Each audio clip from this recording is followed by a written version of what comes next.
Անօրենության խոսքը ամբարիշտի համար իմ սրտումը սա է, թե Աստծո վախը չկա նրա աչքի առաջին,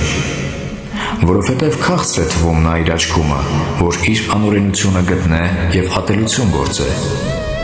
Նրա բերանի խոսքերը անօրենություն և նենգություն են։ Նա դադարել է իմաստուն լինելուց և բարի գործելուց։ Անօրենություն է մտածում իր անկողնումը։ Կանգնած է այն ճանապարհի վրա, որ բարի չէ,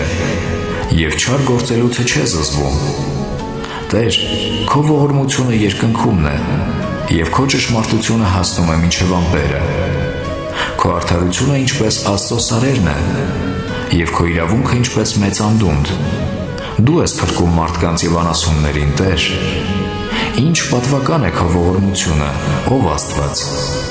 և մարդկանց որդիքը քո թևերի շուքի տակն են ապավինած։ Նրանք լիանում են քո տան պարարտությունիցը, և քո հաճության կետիցը խմել ես տալիս նրանց, որովհետև կյանքի աղբյուրը քեզ մոտ է,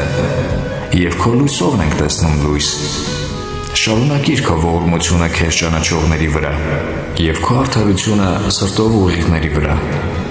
Թող ամբարտավանի ոտքը իմ վրա չգա,